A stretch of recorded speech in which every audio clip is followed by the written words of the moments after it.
1위농구 TV 오신 여러분 환영합니다. 저는 스포츠조선 유동현, 루키더 바스켓 이동환입니다. 예, 11월 첫째 주 KBL 루반 팩트 2부 순서 시작을 해보도록 하겠습니다. 1부 순서 잘 보셨나요? 자, 2부 댓글부터 소화를 하고 가도록 하겠습니다. 네, 오피셜 루즈님이 채널 관리하시는 분 누구인가요? 항상 보기만 하는 구독자이지만 관리자님 너무 재밌습니다. 댓글 우선순위에서 꼭 알려주세요. 이거를 저희 이제 제작진이 저한테 이제 얘기를 했습니다. 이거 꼭 언급해달라.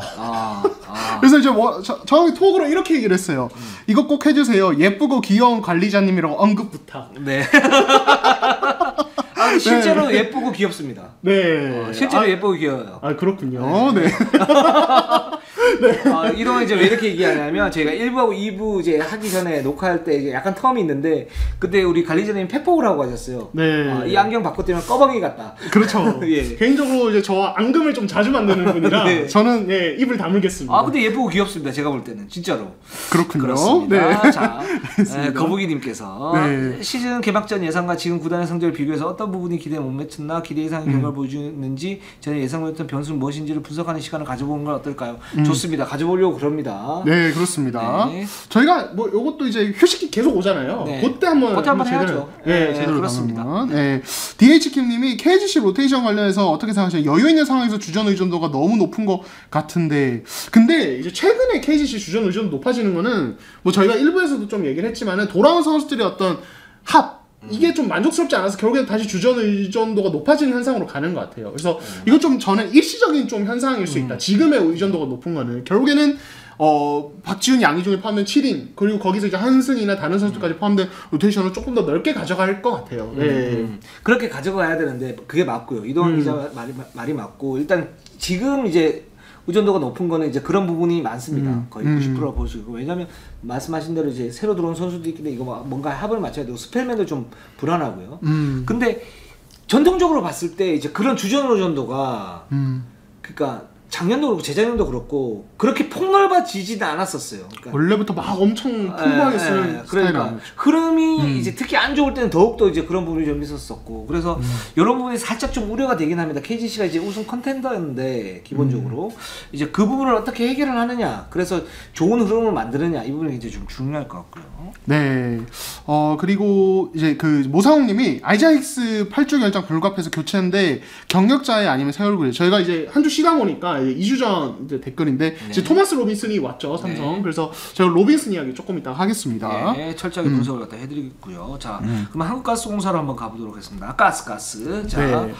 2연패를 했어요. KT에게 83대 76으로 졌고 SK에게 2점 차로 졌는데 이제 2연패를 했고 8승 10패 6위인데 한국가스공사의 경기력이 그렇게 나쁜 편은 아니었어요. 그렇죠. 그러니까 두 경기 다 이제 앤드류 니콜슨이 허리 부상으로 네. 빠진 상황에서 사실은 내용상으로는 되게 잘 싸웠어요. 그러니까 리드를 잡는 뭐 SK전은 이제 1부에서 말씀하신 13점 차 리드를 잡기도 했었고 KT 상대로도 리드를 잡고 계속 접전으로 가다가 이제 마지막에 확 무너졌거든요. 네. 결국에는 이제 뭐 외국 선수 한 명 없는 여파 그리고 아직 두나 콤비가 실질적으로 이렇게 오랜 시간 같이 뛴 게 거의 없었기 때문에 그런 부분에서 어떤 내외각의 어떤 밸런스 문제라든지 이런 부분이 조금 이슈인 것 같고 근데 이제 제가 이 주말 2연전을 보면서 느낀 것은 뭐냐면 1라운드 2라운드 때 그 2라운드 중반까지 그 부상자 많아서 꾸역꾸역 버티던 것과는 경기 내용이 좀 많이 달라졌다. 특히 이제 두나 콤비가 정상적으로 가동될 때 이렇게 무섭구나라는 거를 이제 좀 새삼 좀 느끼게 됐던 그런 좀 일정이기도 했습니다. 네, 그렇습니다.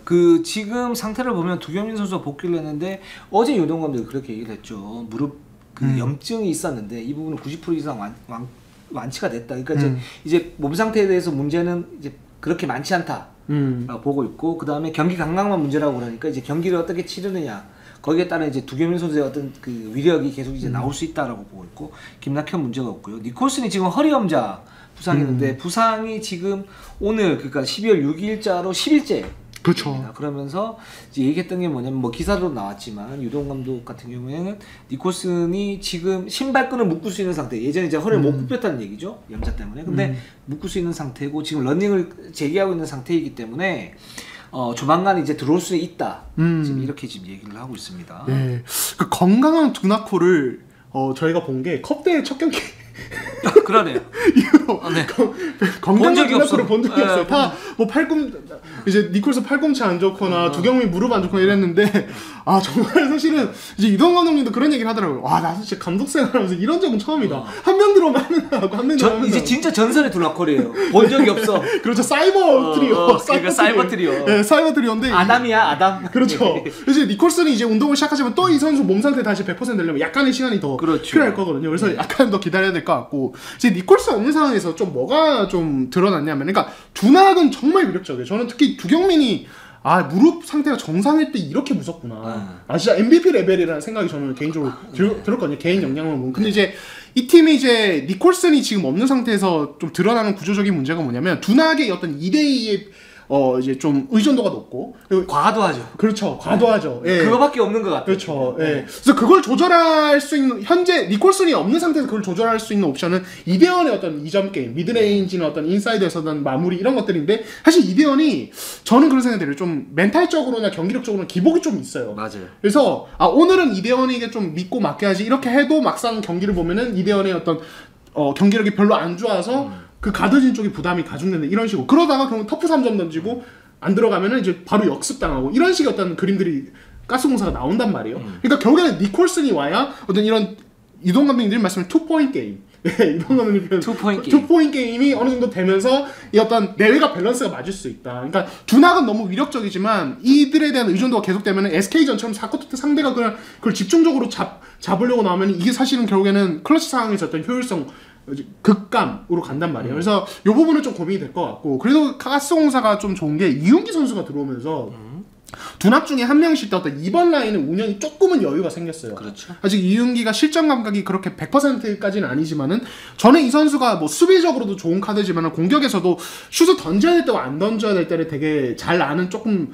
뭐랄까 좀 이해도가 좀 괜찮은 선수라고 보고 전현우가 지금 제가 봤을 때 자신감이 완전히 떨어져 있는 것 같은데 이번 시즌 부상 때문에. 그렇죠. 어제도 마지막 공격 한 7초 남기고 나서 오픈 찬스 하는데 그거 올라갔어야 됐죠. 그렇죠. 예. 근데 옆으로 패스를 주면서 두경민이 터프샷을 쐈고 거기에서 불발이 되면서 한국가스공사 졌죠. 그렇죠. 그러니까 저희가 사실 시즌 전에 기대했던 거라면 두낙도 무섭지만 전현우가 지난 시즌에 굉장한 성장폭을 보여준 슈터였기 때문에 그러니까 이 두낙콜이 두낙에다가 전현우까지 같이 3점을 던지기 시작하면 이 팀은 그냥 알고도 못 막는 양궁부대다라는 생각이 들었는데 전성현 무산, 두경민 무산 이렇게 되면서 약간 좀 불안한 부분이 있단 말이에요. 그래서 가스공사는 계속 시즌 끝날 때까지 이거 이제 건강하게 이 자신감 되찾고 이 과정이 계속 될 것 같아요.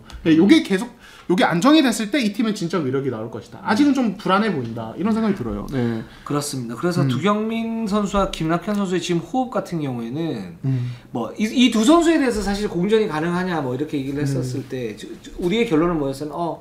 잘 맞춰갈 것이다. 그러니까 이 두 선수가 뭐 환상의 콤비 뭐 이런 부분들은 아닌데 왜냐면 기본적으로 볼 소유욕이 있는 그런 선수들이고 두 선수가 기본적으로 이제 2대 공격을 갖다 잘 하고 또 에이스이지만 뭔가 이제 같이 시너지는 그렇게 많지는 않을 것이다. 그러니까 게다가 이제 이 두 선수의 어떤 높이가 그렇게 높은 선수들은 아니기 때문에. 그렇죠. 근데 이제 이 부분을 나름 잘 하고 있는 것 같아요. 그렇죠. 그러니까 이제 뭐 100점은 아닌데 한 90점 정도. 우리가 우려했을 때는 막 80점, 70점 되면서 서로 깎아먹는 거 아니냐 이랬는데 지금 이렇게 보면 일단 그 정리가 돼 있어요. 어떤 정리가 돼 있냐면 김낙현, 두경민이 어느 정도 얘기를 하는 부분들이 김낙현 선수가 2대를 했을 때 기본적으로 거기에서 심플하게 김낙현이 석점을 쏠 수 있으면 그냥 쏴요.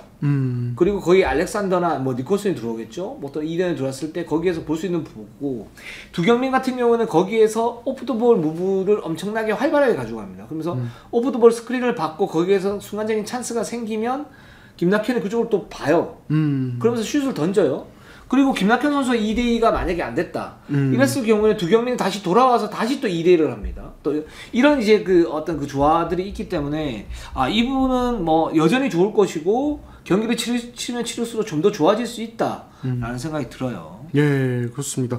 그러니까 어쨌든 이 둘이 좀 효율적으로 공존을 할 수 있는 것은 어쨌든 둘 다 오프볼 무브가 좋은 선수들이고 캐치앤슛이 되는 선수들. 그렇죠? 슈팅력이 좋고, 그러니까 이게 바탕이 되면 어느 정도 이제 그러니까 뭐 100% 혹은 뭐 120% 시너지까지는 아니어도 공존에는 사실 크게 걱정이 없는 거죠. 그래서 지금도 이제 너 한 번 나 한 번 하는 와중에도 서로 이제 시너지가 약간씩 나는 장면들이 있는데 이 부분은 뭐 이제 시즌 전 예상했던 대로 기대치가 어느 정도 높게 가져가도 될 것 같아요. 그렇습니다. 그래서 유동 감독은 이렇게 얘기를 했거든요. 경기가 끝난 다음에 이제 뭐 경기 내용이 그렇게 나쁜 편은 아니었으니까 니콜슨이 없었음에도 불구하고 한국골 뭐 잘 싸웠으니까 그래서 아직 이제 김낙현이 혼자 뛸 때하고 두경민이 혼자 뛸 때 지금 팀의 어떤 시스템이 정립이 안 돼 있다. 안 될 수밖에 없죠. 그 핵심들의 어떤 부상자들이 많으니까. 근데 이제 점점 이제 돌아올 것이고 그런 부분에서 그리고 김낙현 두경민이 같이 뛸 때 이게 아마 승부처가 될 텐데 KT로 치면 허군이 공격을 막 몰아치고 뭔가 총력전을 할 때 트랩을 들어갈 때 요때인데 이런 이제 시스템을 마련하는 게 한국가스공사 입장에서는 굉장히 중요하고 그랬을 때 위력이 극대화될 수 있겠죠. 네, 좋습니다. 근데 이렇게 되면 이런 시스템이 마련이 되면 저는 전현우 선수도 자연스럽게 살아날 가능성이 있다라고 봐요. 그렇죠. 네. 저는 어제 그 볼 돌린 게 되게 좋은 약간 뭐랄까 약이 될 것 같긴 해요. 이게 좀 그러니까 전현우에게 그런 클러치 상황이 온 적이 이번 시즌에 없었던 걸로 기억을 하거든요. 네. 그러니까 원래 이 선수는 그 선수 돌리는 선수가 아닌데 네. 정말 말도 안 되는 패스를 했기 때문에 아마 좀 좋은 어떤 결과가 있지 않을까 싶습니다. 네. 두나콜 트리오. 네. 우리 다음 네. 주에는 두나콜 트리오 정말 대단했다 뭐 이런 얘기 하고 싶어요. 네, 좋습니다. 자, LG로 네. 한번 가보도록 하겠습니다. LG가 조금씩 달라졌습니다. 근데 삼성에게 졌어요. 그 3회 달리다가 네. 삼성에게 사실 삼성이 지금 경기력이 워낙 안 좋기 때문에 그래서 4연승 가지 않을까 저도 생각을 했거든요. 이게 약간의 상성 같은 게 있는 건지 아무튼 독특합니다. 네, 어쨌든 이제 LG가 지금 분위기가 최근에 좋습니다. 네, 그렇습니다. 일단 수비가 좋아졌어요. 네. 그러니까 수비 같은 경우는 이제 사실 이제 LG가 지난 시즌에 뭐 이제 스피드 농구, 공격적인 농구 얘기를 하다가 이제 시즌 중반 이후부터 사실 좀 수비에 초점을 맞추기 시작했었어요. 지난 시즌에도. 근데 이게 그렇게 효과를 발휘하지 못했고 뭐 근본적인 라인업의 문제, 뭐 꼬꼬마 가르지 문제라든지 뭐 시즌 중에 맞춰야 되는 부분 이런 것들이 좀 있었던 것 같고 이번 시즌도 초반에 저희가 컵대회 때부터 수비 조직이 너무 불안하다라는 얘기가 있었는데 이번 휴식기 통해서 수비 조직력이 확 올라왔어요. 예, 그래서 좀 이제 그 뭐 디비전이나 뭐 이제 경기들을 보면은 그러니까 수비 2대1 수비에서 뭐 종류들이 많지 않습니까? 뭐 스위치도 있고 헤지 앤 리커버리도 있고 이 더블팀을 깊게 가는 이제 블리츠 수비도 있고 요것들을 상황마다 적절하게 플랜을 미리 짜가지고 약속화해서 실행을 하면서 이것들이 효과를 보면서 수비가 굉장히 단단해지는 느낌이 있습니다. 사실은. 네. 저는 이건 굉장히 좋다고 봐요. 왜냐면 이간희 이재도의 어떤 백코트 진의 위력을 극대화할 수 있는 방법. 이 두 선수가 사실은 공격에서 폭발력이 있는 선수지만 기복이 있잖아요. 그렇죠. 2대2 공격을 통해서 그런 이제 효율성 끌어올려야 된다 저희가 계속 강조를 했는데 또 하나의 이제 좋은 거는 뭐냐면 이 두 선수의 어떤 수비 능력이 나쁘지 않아요. 굉장히 압박이 좋고 또 더블 팀이 딱 들어갔을 때 어떤 그런 이제 그 효율성이 있는 이제 그런 움직임을 보이고 있고 또 활동력이 워낙 좋은 선수들이고 순간 스피드가 좋은 선수들이기 때문에 그래서 실제적으로 지금 이제 LG가 외곽에서의 어떤 이런 2대2 수비 같은 경우 이제 여러 개 유연화 시켜서 하고 있는데 이게 되는 게 뭐냐면 이제도 이간희가 그만큼 그런 부분에서 능력이 있기 때문에 그런 부분이고 이거를 이제 잘 활용하는 거는 코치승태의 몫인데 잘 하고 있는 거죠 제가 볼 때는. 그렇죠. 네. 그러니까 결국에는 이제 이 2대2 수비는 가드와 빅맨의 합이라는 점에서 일단 가드 쪽에서는 이제 말씀하신 이제도 이간희의 기본적인 능력 그리고 저는 이제 가드 합을 맞추는 스크리너 수비수들의 능력도 좋은 것 같아요. 사실은 마레이가 저희가 뭐 이제 단점 얘기도 했고 장점 얘기도 했지만 이 선수가 어떤 그런 팀 플레이 특히 뭐 수비적인 부분에서 어떤 팀 플레이 이행 능력은 되게 좋은 편이에요. 마레이 좋습니다. 예, 예. 근데 이제 그런 부분이 있다 보니까 어떤 이 2대2 수비 어떤 유연화도 가능한 것 같고 여기에 이제 같이 언급이 돼야 될 게 뭐 서민수 같은 선수들이 어떤 이 선수들이 어쨌든 신장이 높이가 크진 않지만 4번 치고는 어쨌든 발이 빠르잖아요 상대적으로. 그렇다 보니까 압박이나 스위치 에서 모두 강점을 어느 정도 보여줍니다. 그렇다 보니까 되게 상황마다 좀 유연하게 가져갈 수 있는 부분이 생기지 않느냐. 그래서 어떤 이제 마레이 싱글 포스트의 어떤 포아웃 형태의 어떤 라인업을 쓸 때 공격에서도 어떤 스페이싱 효과가 있고 수비에서도 이런 유연성을 가져갈 수 있는 효과가 같이 나오지 않느냐 이런 생각이 좀 들어요. 네. 그러니까 LG는 저는 선택을 해야 된다고 봐요. 그러니까 객관적 전력이 사실 좋지는 않잖아요. 그렇죠. 보강을 했다고 하지만 그러니까 줄 건 주고 받을 건 받아야 되는데 그러면서 가장 효율적인 게 뭔가를 갖다 고민을 해야 되는데 전 이 폼이 맞다고 봐요.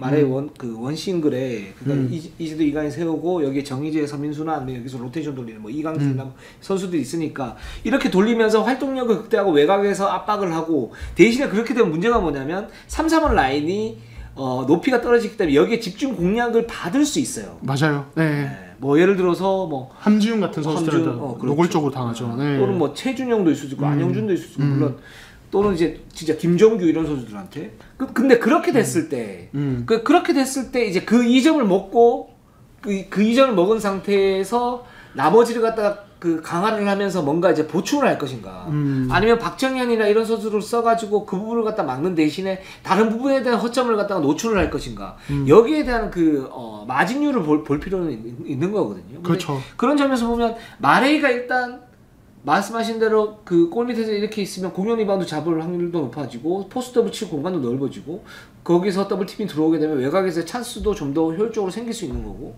이제 이런 부분이고, 그런 이제 3, 4번의 어떤 수비 매치업의 어떤 미스매치 같은 경우에는 외곽의 압박을 통해서 그 공을 차단한다면 그게 설령 들어가서 2점을 준다 하더라도 그런 흐름이 LG의 어떤 팀 컬러로 되면서 그 경기를 갖다 끌고 갈 수 있는 힘이 생기는 거거든요. 그렇죠. 네.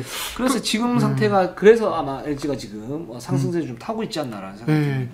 그러니까 그제 아까 오리온 얘기할 때 기회비용 얘기를 하셨잖아요. 네, 그러니까 LG 같은 이제 그러니까 어떤 상위권 로스터가 아닌 팀들은 그 마진율을 생각하는 게 중요한 것 같아요. 그러니까 맞습니다. 허점이 없는 어떤 라인업 구성, 뭐 이제 경기 운영 이런 것들보다는 이제 약점들이 분명히 존재하고 이것들을 상대 팀들이 노골적으로 공략하기 때문에 이 부분들은 어느 정도 내주지만은 그래도 우리가 여기서 가져갈 수 있는 강점으로 플러스를 만드는 게 되게 중요하고, 그런 면에서 LG의 지금 운영은 되게 좋다. 근데 이제 또 그러니까 이렇게 하다가도 또 마이너스가 높아지는 상황들이 나올 거예요. 예를 들어서 뭐 이제 김종규나 함준이나 뭐 최준영이 공략을 당했을 때 서민수 쪽에서 공격에서 마진율이 안 나온다. 그러면 그때 기습적으로 이제 박정현을 쓰면서 그렇죠. 더블 포스트로 그 마이너스를 줄이는 쪽으로 가는 쪽으로 가도 괜찮고, 그러니까 그런 어떤 유연함이 조금 덧붙여지면은 더 좋지 않을까 뭐 이런 생각이 듭니다. 그렇죠. 네. 옛날에 이제 그 막 사령탑들이 막 10년, 15년 전에 사령탑들이 멤버가 안 돼서 멤버 농구를 했었거든요. 멤버가 안 돼가지고 진다 뭐 이렇게 얘기를 했었는데, 그때도 사실은 이제 이런 이제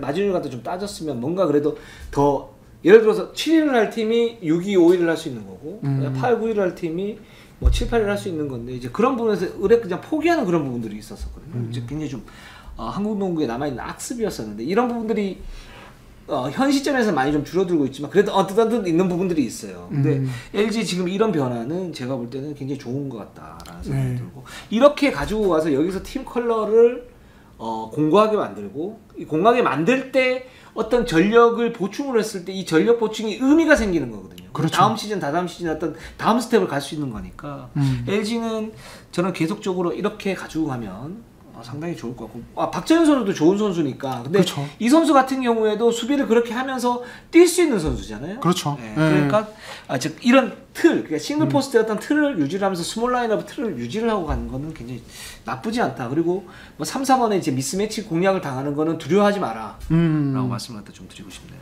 네, 좋습니다. 자, 삼성으로 한번 가보도록 하겠습니다. 삼성이 6승 12패 9위고 공동 9위인데 LG한테 승리 갖다 거두긴 했는데 지금 줄부상입니다. 네, 그렇습니다. 지금 뭐 이동엽 선수도 그렇고, 지금 이제 뭐 힉스 나간 거 많이들 아실 테고, 그리고 지금 이원석 오셰프 같은 경우도 부상이 좀 있는 걸로 알려졌고, 지금 임동섭도 없어요. 임동섭도 빠졌었고, 그러니까 지금 사실은 가뜩이나 로스터 뎁스가 얕은데 부상자가 더 많이 나오면서 사실은 한 경기 한 경기 치르는 게 되게 좀 버거운 이런 느낌도 있습니다. 네. 지금 부상자가 뭐 오셰프, 이원석이 만약에 가동이 뭐 일시적으로 안 된다 그러면 김시래 빼놓고는 베스트 5가 다 나가는 거예요.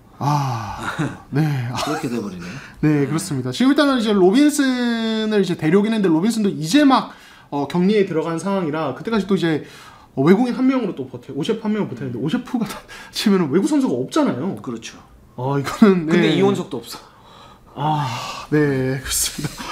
이런 상황이 사실 이 정도까지 잘 안 일어나는데 다쳐도 되게 좀 힘든 부분이 있고, 어쨌든 이제 그래도 이제 이번 주 같은 청기범이 좀 합류하면서 가드진에 약간 이제 운영 어떤 카드가 좀 추가됐다. 그리고 로빈슨이 어쨌든 결국에는 12월 중순에는 합류를 할 것이다. 이런 부분은 좀 이제 고무적으로 볼 수 있을 것 같습니다. 네. 지금 이제 부상병동, 그러니까 줄부상이 생기면서 사실 청기범 합류 효과가 살짝 좀 무색해지는 그런 느낌이 있는데, 일단 그래도 이 선수들이 이제 돌아온다는 가정하에서 청기범 선수의 어떤 합류 효과 좀 봐야 될 것 같은데, 일단 이제 청기범 선수가 필요한 이유, 삼성에는 필요하죠. 그러니까 절대적인 기량을 보면 그냥 주전급 가드 정도인데, 필요한 이유가 뭐냐면 김시래, 힉실에 대한 의존도가 굉장히 좀 심했었으니까. 맞아요. 네. 거기에 빼면은 사실 임동섭이나 장민국은 공수에서 어떤 기복이 있는 선수였고, 그렇기 때문에 김실의 힉스가 아니면은 이제 삼성은 득점을 할 수 있는 루트가 공고하지 않았는데 천기범이 그런 능력이 있죠. 그렇죠. 예. 그러니까 지난 시즌 이제 김동욱이 뭐 4쿼터 승부처도 그렇고 전체적으로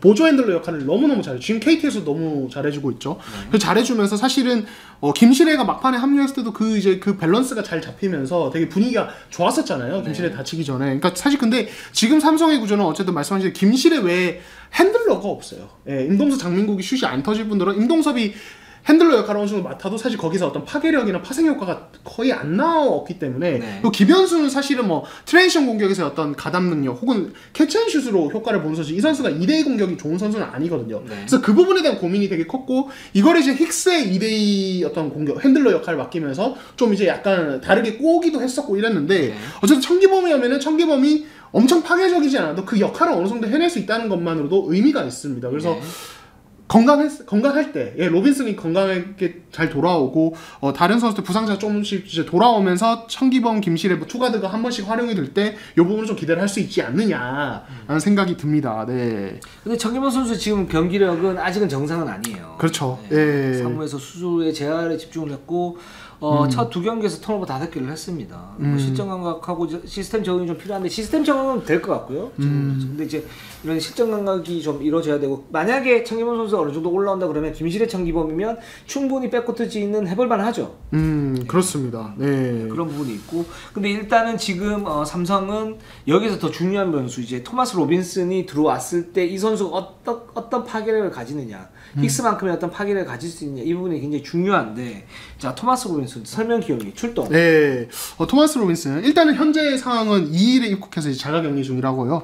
이 선수는 NBA 보신 분들이라면 모를 수가 없는 설린저급의 네임밸류예요. 그렇죠. 대학 졸업생 때. 그래서 이제 캔자스 대학 때 이제 그 앤서니 데이비스 그러니까 같은 이제 클래스에서 앤서니 데이비스 다음으로 설린저랑 누가 2인자냐 약간 겨루던 이런 어떤 선수거든요. 그렇죠. 네, 그 정도로 네임밸류가 엄청나게 높았던 선수고 제프 위디 지난 시즌 오리온에서 뛰었던 위디랑 캔자스 대학 트윈타워 통사하면서 그래서 NBA 드래프트에서도 5순위로 뽑혔습니다. 이 동기가 이제 설린저 니콜슨인데 설린저가 21순위 니콜슨 19순위 이제 그리고 로빈슨이 5순위. 그러니까 그 얼마나 이름값이 높은 선수인지 그렇죠. 알 수 있죠. 전체 5순위면 네, 거의 탑 클래스 이만주예요. 그렇죠. 네, 근데 이 선수가 이제 NBA에서 금방 실패를 하고 이제 해외 리그를 떠돌다가 사실은 이제 한국에 오게 됐는데, 그러니까 이 선수의 특징은 운동력이 되게 좋아요. 네. 네, 그래서 대학 때부터 되게 들이박는 스타일의 어떤 공격이나 이런 것들이 좋아서 사실 NBA에 그런 타입들이 많이 이제 올라오잖아요. 그래서 그렇죠. NBA에서 이런 기본적인 운동력이 되는 상황에서 기술적으로 다듬으면 성공할 수 있는 포텐셜이 있다고 보기 때문에 왔는데 그렇죠. 기술적으로 너무 투박하다 보니까 골밑 마무리도 안 되고 이러면서 이제 실패의 길을 걸었던 거죠. 그래서 NBA 스카우터들이 가장 중요하게 여기는 운동 능력이죠. 기본적으로 그게 돼야 되니까. 그다음에 신체 조건, 네. 뭐 윙스팬이나 이런 이제 높이나 이런 부분들이고, 그렇죠. 그리고 기술을 이제 가다듬으면 거기에서 시딩이 이제 결정이 되는데 사실은 이제 그 토마스 로빈슨 같은 경우 운동력은 정말 우리가 사발로 뛴다 뭐 이렇게 얘기를 하는데 그렇게 했었는데 딱 봤더니만 이 재능 자체가 기술적인 어떤 재능이 그렇게 좋지는 않았던 거예요. 그렇죠. 예. 그러니까 이 선수가 최근에 저 푸에토 리그 이제 리그에서 뛰었는데 영상을 좀 저 체크를 했는데 여전히 이제 운동력 기반의 어떤 활동량 기반의 농구를 하고 뭐 예전보다 뭐 이제 뭐 유로 스텝을 섞어 쓴다든지 뭐 약간의 어떤 기술적인 발전, 미드레인지 점퍼가 약간씩 장착되는 이런 느낌이 있지만 그 플레이 스타일 자체는 여전합니다. 그래서 지금 이제 삼성에 당장 왔을 때 좀 어떤 역할을 할 것인가를 봤을 때 뛰는 농구를 한다든지 아니면 이제 1대1을 하더라도 포스트업보다는 페이스업을 통해서 약간씩 들이박는 약간 이제 어떤 운동력 기반의 어떤 농구를 하지 않을까. 근데 그마저도 사실 지금 이제 나이가 이제는 적지 않기 때문에 그렇죠. 약간 약화된 느낌이 있거든요. 근데 이제 기대가 되는 것은 김실애나 청기범과 2대1을 맞췄을 때 이 선수가 기본적인 움직임 자체가 좀 이제 빠르기 때문에 그러면 스크린으로서 역할이 좀 기대가 되는데 또 이제 또 스크린 기술이나 어떤 롤매너스 움직임이 그렇게 정교하진 않아요. 그래서 약간의 투박함과 에너지 레벨을 같이 갖는 다만 1옵션으로서 공격이 믿음직하지는 않은 선수가 아닐까라고 지금은 판단하고 있는데 또 뚜껑은 열어봐야겠죠. 그렇습니다. 일단 기본적으로 타입만 보면 KBL에 잘 맞을 수 있는 타입이긴 하다라는 생각이 들어요. 그러니까 이제 일단 뭐 여전히 이제 그 감독들 성향들이 이제 빅맨, 그러니까 골 밑에서 어떤 그 막 들이받고 거기서 리바운드 따내고 거기에서 꾸역꾸역하는 득점 이런 부분이 좀 필요하니까. 왜냐면 그건 대체 카드가 없잖아요. 그렇죠. 그렇기 때문에 이 토마스 로빈슨의 지금 이렇게 자충우돌식의 어떤 그런 부분들은 괜찮다. 그리고 에베를 떠난 이후에 이 선수가 이제 테크닉적인 측면에서 발전한 부분들은 있죠. 운동 능력이 그래도 떨어지긴 했지만 어느 정도 되는 상태에서 뭐 2대2 공격이나 이런 부분을 할 수 있기 때문에 여기에서 패스가 적절히 들어간다든가 아니면 김시래나 청기범의 골밑 돌파 이후에 공격 리바운드 잡고 풋백을 한다든가 이런 득점을 한다면은 삼성에게 꽤 도움이 될 수 있는 그런 선수이긴 하다 라는 생각이 들지만 문제는 이제 세워놓고 게임을 했을 때 이 선수가 약간 좀 말릴 수 있는 그런 가능성은 충분히 있어요. 그렇죠. 말씀하신 것처럼. 뭐 포스트업보다는 이제 페이스업에서 한다고 그러면 그 상대가 이제 도움 수비를 하면서 뭔가 이제 계속 훑지 않습니까? 그렇죠. 이제 이런 부분에 걸릴 수 있는 가능성은 충분히 있는데 이런 부분이 있기 때문에 좀 더 지켜보면 좋을 것 같지만 일단은 클래스는 괜찮은 선수다. 기본적인. 네. 맞습니다. 예. 저는 그런 생각이 들어요. 약간 잘 풀리면은 더 빠르고 높은 마레이일 수 있어요. 왜냐면 리바운드가 엄청 좋거든요. 이 선수 에너지 그렇죠. 레벨은 공수 리바운드가 다 좋아요. 그래서 더 좀 에너지 넘치는 마레이 같은 느낌이 될 수도 있고 안 풀리면 이제 되게 약간 전형적인 약간 2옵션 스타일의 어떤 그냥 에너지 레벨로 승부하는 전형적인 2옵션 스타일의 선수가 될 수도 있어서 좀 재밌을 것 같습니다. 지켜보면은. 네, 그렇습니다. 삼성은 그래서 살짝 위기이긴 하지만 두 가지 변수, 청기범 선수 그리고 토마스 로빈슨 이제 들어오기 때문에 여태까지 좀 잘 버텨야 된다 이렇게 말씀을 갖다 드리고 싶고요. 자, KCC로 한번 가보도록 하겠습니다. 예, KCC가 이제 디비전 승리를 했고요. 근데 오리온전에 패했습니다. 아, 이 팀이 지금 이제 잘 버티고 있는데 현재 상황에서는 근데 이제 최근에 이제 수비 불안이 가중이 되고 가드진 경기력도 약간 떨어지면서 좀 흔들리는 부분이 있습니다. 네. 저희가 지난 주에 KCC는 그렇게 말씀드렸는데 배가 본드 농구 한다고. 네, 완전 정말 실전적인 농구. 이 팀은 지금 심플합니다. 물론 이제 그 과정에서는 심플하지 않겠지만 내용만 보게 되면 일단 속공을 먼저 하고요. 그 다음에 세워놓은 상태에서는 라그나의 포스트업을 보고 그 다음에 이정현과 라그나의 2대2 그 다음에 김지현과 라그나의 2대2 이걸 통해서 만약에 상대 수비가 도움 수비를 오면 밖으로 빼주면서 석점을 노리는 이렇게 게임을 하죠. 그렇죠. 예. 네. 그러니까 이게 이제 그러니까 사실은 특히 뭐 1라운드에 되게 부상이나 몸 상태 때문에 고전했고 2라운드 때 이런 농구로 이제 잘 버텨왔는데 이제 사실 또 이것도 팀들이 무서워요. KBL. 파악이 되죠. 네, 파악이 되고 철저하게 하고 거기에 대해서 또 준비를 하고 나오기 때문에 이런 약점들이 이제 하나씩 공략이 되는 거죠. 또 이제 수비적인 면에서 이제 저희가 자주 말씀드린 스위치 빈도가 되게 높아졌는데 여기에서 어떤 대처도 상대 팀들이 이제 되기 시작하는 거죠. 그러니까 이런 부분들이 공략을 당하니까 약간 이제 공수 마진이나 효율성이 약간씩 떨어지는. 근데 뭐 이제 사실 지금 이제 그 KCC가 상대 팀들과 만들어낸 어떤 스코어 격차나 이런 것들이 여전히 뭐 접전 게임이 많아서 이거는 사실 거의 그대로라고 볼 수는 있어요. 그렇죠. 예, 다만 이제 어쨌든 이 팀이 송교창이 올 때까지 버티려면은 어쨌든 5할권을 계속 유지를 해야 되고 그거를 유지를 하려면은 약간이라도 마진을 만들어야 되는데 이게 공략당하고 있다는 것은 약간 불안하다. 그래서 지금 이제 뭐 사실 라거나의 폼이 많이 올라와 있긴 하지만은 뭔가 한 끗이 더 필요한 느낌이 있거든요. 그래서 이런 부분은 좀 지켜볼 필요가 있을 것 같습니다. 구조적으로 사실은 KCC가 쉽지 않은데 잘 버티고 있다라고 하잖아요. 잘 버티고 있다는 것도 중요한데 구조적으로 쉽지 않다는 것도 중요해요. 그러니까 어떤 부분이냐면 KCC가 수비를 할 때 일단 대인방어를 하게 되면 3, 4번 쪽에서 그 투포인트 게임 그렇죠. 투포인트 게임에 상대에게 많은 약점을 노출을 할 수가 있잖아요. 뭐 김상규도 있지만 어쨌든 송교창이 없고 토종 빅맨이었기 때문에 그렇기 때문에 이제 미스매치가 필연적으로 발생할 수밖에 없는 거고 그때 라거나 선수가 어쨌든 블록을 할 수 있는 그런 이제 그 능력이 탁월한 선수는 아니기 때문에 리그 탑급은 아니기 때문에 거기서 문제가 생길 수 있는데 이런 부분에서 문제가 만약에 생겼을 때 KCC가 지역방을 돌립니다. 그렇죠. 지역방을 돌리면서 지역방에서 좋은 건 뭐냐면 조직은 잘 꾸려져 있기 때문에 3점을 가장 약한 선수에게 흘려주는 그런 방식의 수비를 하긴 해요. 근데 지금 라거나 같은 경우에도 수비에서 어떤 활동력이 그렇게 강하다? 작년만큼의 어떤 그 예리함이 강하다라고 볼 수는 없고 공격에 많은 에너지를 소모를 하니까 그리고 이정현이 있고 만약에 전준범까지 나오게 되면 필연적으로 약간 뭐랄까 로테이션을 할 때 허점들이 생겨요. 이 부분 때문에 지역 방어를 했을 때 상대에게 무더기 3점을 맞는 경우가 많고 그렇기 때문에 지금 보면 두 경기에서 DB에게 90대 85로 승리가 거뒀지만 85점을 내줬고요. 오리온에게 88점을 내줬단 말이죠. 그렇죠. 근데 이런 그 어떤 그 외곽의 어떤 약점들이 필연적으로 생길 수밖에 없는 그런 구조다. 그래서 실점이 좀 많은 그런 상황인데 이 부분이 그러니까 해석을 하기 나름이긴 하지만 제가 볼 때는 좀 어쩔 수 없는 부분이 좀 있지 않나 라는 생각이 들긴 합니다. 근데 KCC는 단점 얘기하는 게 좀 미안하긴 해요. 그러니까 이 라인업으로 이렇게 버티는 사실은 지금 김상규가 워낙 요즘에 최근에 경기력이 괜찮고 송창용까지 해서 버티고 있는데 사실은 약점에 비해서 되게 결과물이 괜찮기 때문에 네. 근데 지금 또 정창현 선수가 또 다쳤거든요. 그렇죠. 이런 상황에서 그래서 지금 되게 좀 꼬이는 부분이 있고 사실 요즘에 또 유현준 선수 경기력이 조금 불안합니다. 뭐 경기 내에서 어떤 판단이라든지 뭐 이런 사실 수비에서 왔다 갔다 하는 거예요. 뭐 이 선수의 고질적인 조금 문제이니까. 그래서 이 가드진에서의 어떤 약간의 기복 이런 것들까지 같이 오고 있어서 좀 지켜봐야 될 것 같아요. 그래도 KCC가 이번 시즌은 이런 상황에서도 결과물을 조금 만들어내고는 있기 때문에 3라운드 스타트가 또 중요하지 않을까라는 생각도 듭니다. 그렇습니다. 그래서 실제로 이렇게 보면 수비가 이 팀이 약할 수밖에 없는 구조이긴 해요. 이정현의 활동력도 떨어져 있고, 예를 들면 유현준은 수비에 어떤 약점이 있는 그런 라거나가 그렇다고 공격에서 많은 엔진을 하기 때문에 수비에서 활동력을 가지고 가서 뭔가 쳐주고 이런 역할을 하기 쉽지 않고 그래서 뭔가 둔탁한 느낌이 있어요. 그래서 지역방어를 사용을 하는데 그리고 김상규 선수도 마찬가지죠. 그러니까 스피드가 좋은 선수는 아니니까. 그래서 이 팀은 그러면서도 꾸역꾸역 간단 말이죠. 이 팀이.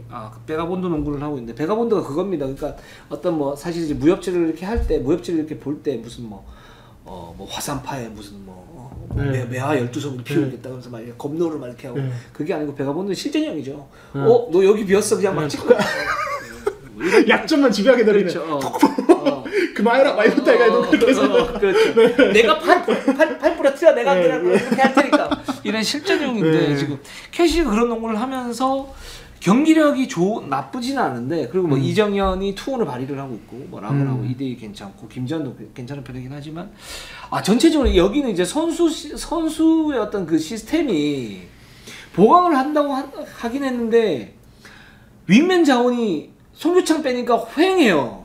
그쵸. 그러니까 저희가 시즌 전에 얘기할 때 가드가 너무 많지 않느냐라고 해서 이제 이런저런 얘기를 저희가 많이 했죠. 전준범 보강이 약간 그렇게 플러스인가. 근데 전준범 선수가 잘해주는 부분도 있긴 한데 결국에는 그 문제가 같이 드러나는 것 같아요. 좀 윙이 좀 더 많았으면은 이제 이 4번 라인에서도 송교창의 부상이나 혹은 가드진의 기복을 조금 윙을 좀 다수 기용하면서 약간 잡아주는 부분도 있었을 텐데 이게 사실 조금 로스터 구조상 어쩔 수 없는 거죠. 가드를 그냥 많이 써야 되는 구조로 가는 거니까 그 약점이 또 이제 부상자가 나오니까 더 늘어나는 것 같기도 하고요. 그렇게 되면 이 그 선수였던 그 구조, 그 선수 포지션별 구조 이게 팀이 좀 약화시키게 만드는 부분들이거든요. 그러니까 이거를 KCC가 조정을 좀 해야 되긴 할 것 같아요. 그렇죠. 호드가 필요한 것 같습니다. 그렇습니다.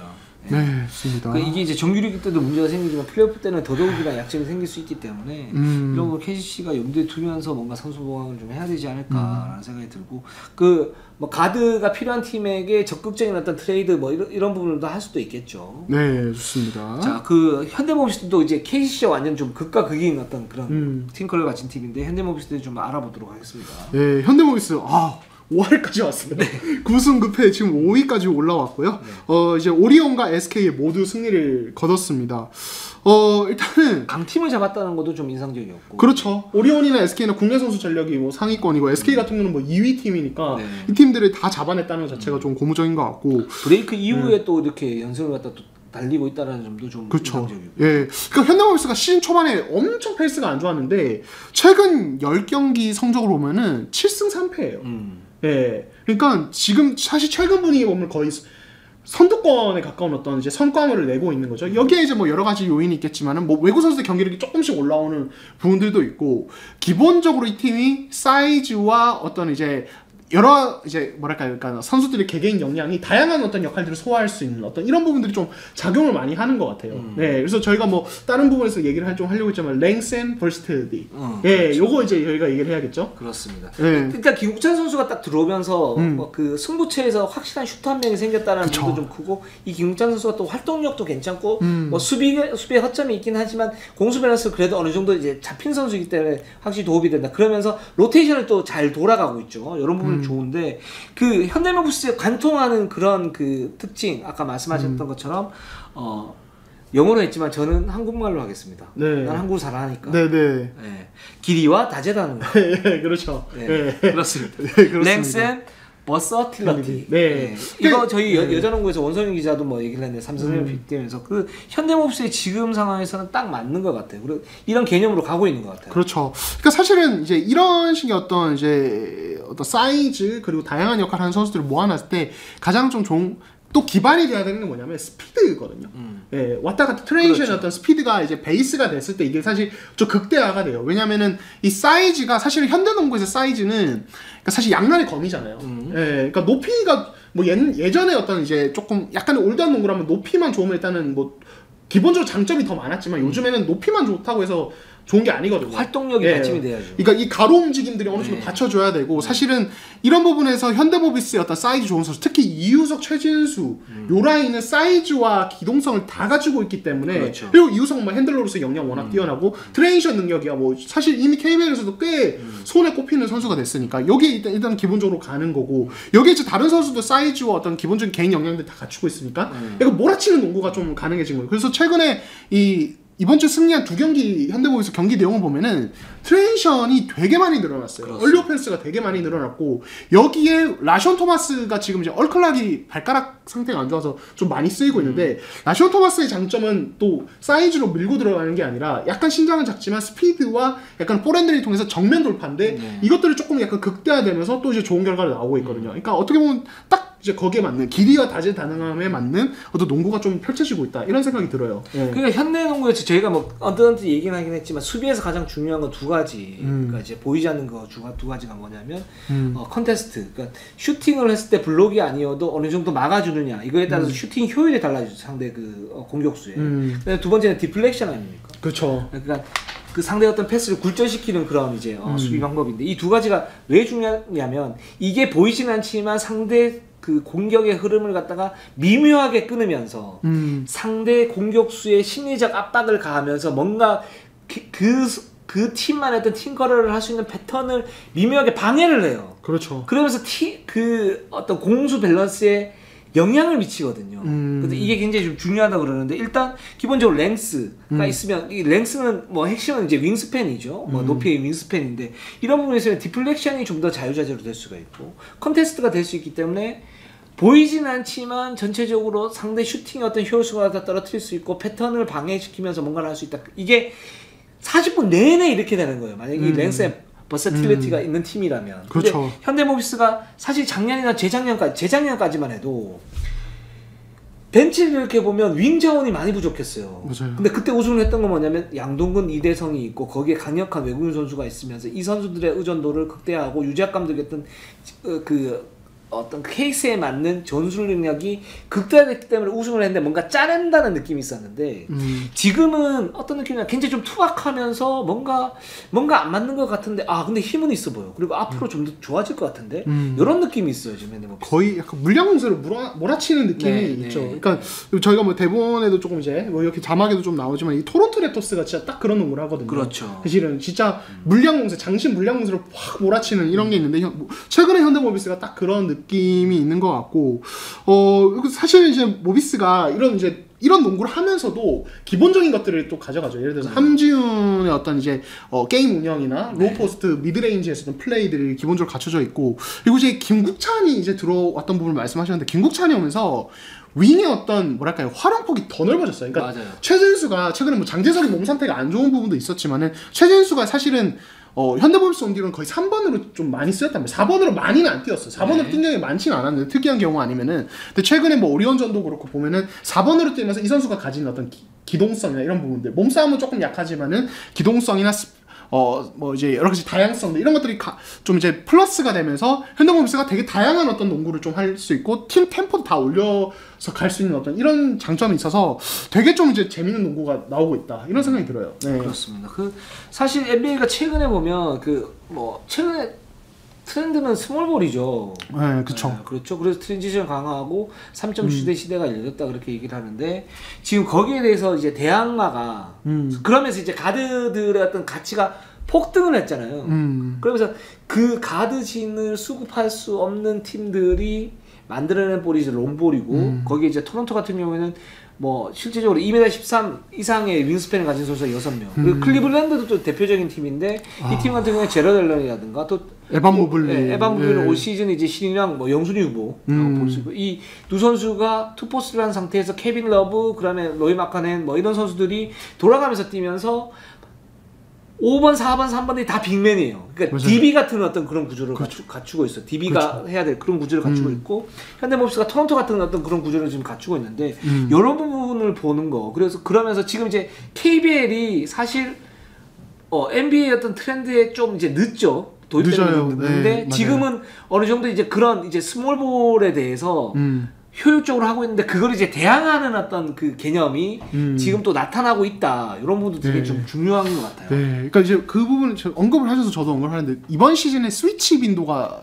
눈에 띄게 높아지는 점이 사실은 NBA에서 한 4, 5년 전부터 있었던 현상이에요. 그렇죠. 올 스위치 수비라든지 스위치를 일단 가고 미스매치에 대해서는 어떤 다른 전략 전술로 그 약점을 메우는 식으로 많이 갔어요. 이게 왜냐면 2대1을 수비할 때 가장 단순하면서도 쉽고 좀 효율적이었기 때문에 물론 약점들이 있지만 왜냐면 2대2 수비에서 가장 중요한 건 공간을 안 주는 거거든요. 그렇죠. 공간을 안 주기 위해서 파이트 스루를 하는데 그렇게 되면 그 순간적인 찬스가 나거나 순간적인 찬스가 나거나 아니면 파울 빈도가 많아지니까 그냥 스위치 해버리면 제일 편한 거거든요. 그렇죠. 예. 그 사실 지난 시즌에 KBL에서 2대 공격 빈도가 급격히 높아졌는데 여기에 대한 대부분의 팀들의 대처는 해치 앤 리커버였거든요. 그렇죠. 근데 이건 또 이제 2013년, 14년쯤에 NBA에서 좀 이제 트렌드로 자리 잡았었던 어떤 수비법인데, 그러니까 약간씩 늦게 가지만 KBL도 이제 2대2나 가드 의존도가 약간씩 높아지면서 이제 맞춰가는 거죠. 그래서 스위치 수비 뭐 저희가 LG 얘기할 때도 있지만 KLCC도 그렇고 DB도 이번 시즌에 스위치 빈도가 되게 높은 팀이고, 그래서 조금 뭔가 따라가는 느낌들이 있어요. 그래서 되게 좀 리그가 흥미로워지고, 이제 그 랭스 같은 경우도 뭐 이제 현대모비스도 그렇고 뭐 SK는 뭐 원래부터 그런 어떤 팀이고, 그러니까 전체적으로 사이즈를 되게 중요시하는 이런 트렌드까지 같이 나오고 있으니까 좀 더 그러니까 10개 팀들 10개 구단에 약간 색깔도 더 다양해지는 것 같아요. 그래서 좀 보는 재미가 있지 않느냐 이런 생각도 들어요. 네, 그렇습니다. 현대모비스가 지금 그래서 뭐 나름 괜찮긴 하다. 근데 여기 이제 불안 요소들은 분명히 있긴 한데 이 부분이 조금씩 메워지면서 뭔가 이제 경기력이 올라가는 그런 느낌이 있다라고 지금 말씀을 갖다 좀 드리고 싶고, 거기에는 윙맨 자원들의 어떤 로테이션 이런 부분, 그래서 말씀드렸던 랭스 앤 버세틸러티 이 부분이 좀 중요하게 작용을 하고 있다, 이렇게 말씀을 드릴 수 있을 것 같아요. 네, 좋습니다. 자, 우리 방송은 여기까지 하겠습니다. 이번 주도 굉장히 즐겁게 보내시고 농구를 보시면서 무슨 농구를 보시면서 나오는 이제 뭐 호기심에 이런 부분 댓글 달아주시면 저희가 최대한 친절하게 답변을 갖다 드리겠습니다. 네. 우리도 출장 재밌게 갔다 오고 또 다음 주에 만나요. 네, 좋습니다. 저는 오늘 바로 울산 갔다 왔는데. 네, 알겠습니다. 잘 갔다 오세요. 네. 네. 자, 우리 방송은 항상 최선을 다하겠습니다. 네이버, 유튜브 구독, 좋아요, 알람 감사합니다.